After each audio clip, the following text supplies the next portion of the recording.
Hey, what's up everybody? This is Ken, and I want to give you guys an update on our gold mine in Likely, British Columbia. And this is the first time I've ever done an update on the gold mine project where I'm not actually at the gold mine. I want to explain all of this to you and what's happening out there right after this.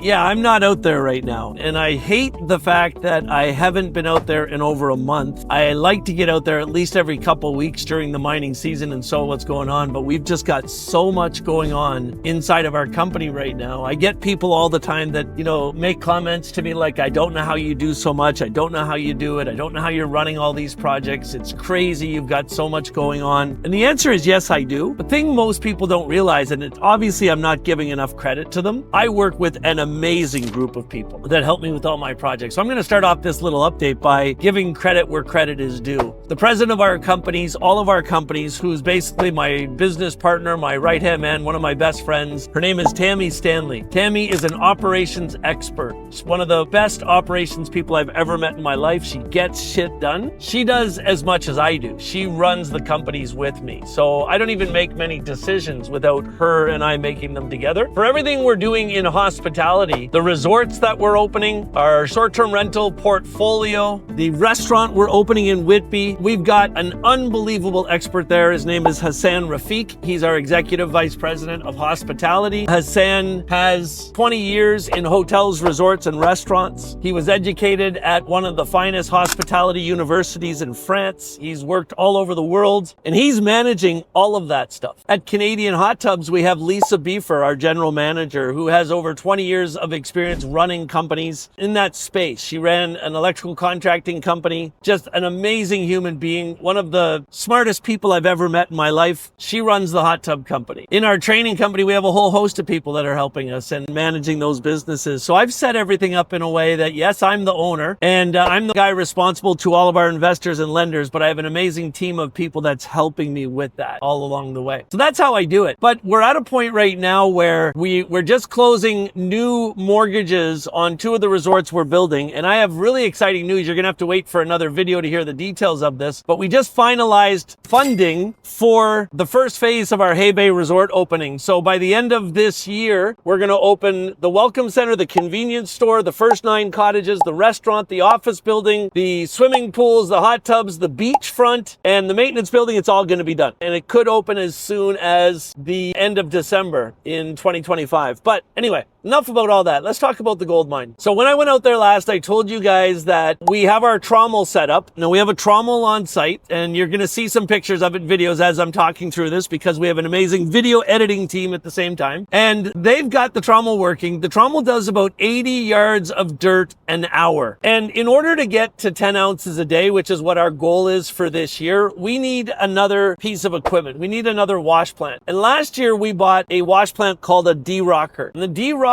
can move anywhere between 150 yards of dirt an hour and 400 yards of dirt an hour. And that really depends on what type of material it is. If it's really dense, packy material like clay, it's less. If it's rock, it's more. So we think with the material we have there, the D-Rocker is going to do about 150 yards an hour. So at the beginning of May, we decided that we were going to set up the D-Rocker on the side of the hill, close to where we're mining, close to where all the drilling was done. And we expected it was going to take us a couple weeks to get it set up. Well, one thing I've learned in mining is that everything is going to take 5 times longer than you expect it to take. And then the other thing with mining in Canada, especially placer mining that we're doing, we're also confined by the season, right? So we didn't start mining until the end of April. If we're lucky, we can go into November, but that all depends on when it starts snowing and everything out there. So we're trying to move as fast as we can. We started setting up the D-Rocker in the middle of May. We wanted it to have it done by the middle of June. Well, the D-Rocker got finished last week, and it's a nightmare because just with the trommel alone doing 80 yards an hour, we've only been averaging about 2 or 3 ounces a day. Now, to put that into perspective for you, to run the site, we have 6 professionals working on site. These are all guys with decades of experience in mining, and we pay them really great money. And we have a partnership with Jepson Fuel, so they bring all the fuel to the site. But with all of our heavy equipment, we're going through about $10,000 in fuel every week. So if we're getting, let's say, 2 ounces a day at $4,500 an ounce, you're talking about $9,000 a day. You're potentially talking about $60,000 a week that you're doing. Our expenses on the property, and this is without interest payments on our loans, is about $40,000 a week. And that's the gas, the insurance,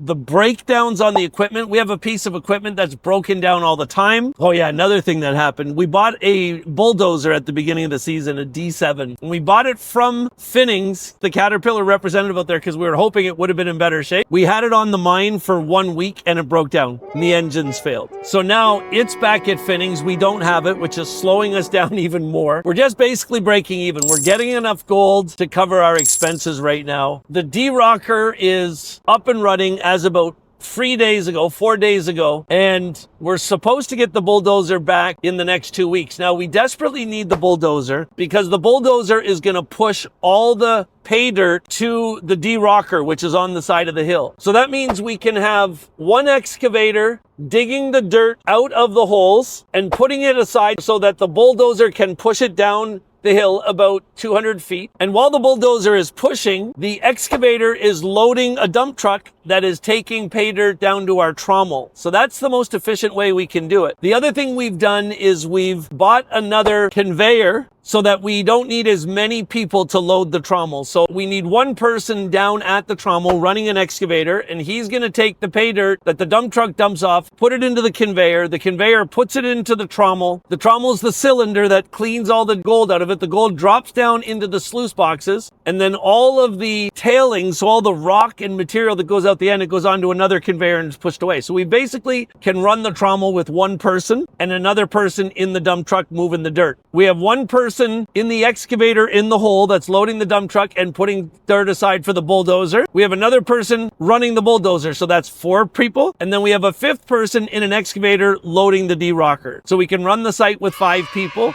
6 people is the limit we're allowed to have there. So that's all just started happening in the last couple days. Now, with the 43-101 report we had done, we know there's gold in the ground there. So, God willing, I should be able to get out there in the next 2 weeks and update everybody again on everything that's happening. But God willing, we should start seeing 6, 7, 8, 9, 10 ounces a day. So we're already halfway through the season, which really sucks about this stuff. But if we start doing 6 to 10 ounces a day for August, September, and October, we should end up in really great shape. Anyway, if anybody's got any advice for me on this mining we're doing, I'd really love to hear from you guys. I hope everybody appreciates the update. I hope all of our investors and lenders get to see this video. It's been really painful. Again, like I've told everybody before, when you're dealing with used heavy equipment, things break. I wish it wasn't the way, but it is. One thing I can promise all of our lenders is I will never give up. We will not fail. It's going to be painful as we're going through it, but we will celebrate this mine one day soon. If you have any questions, go ahead and make comments in the chat, and we'll see you guys again soon.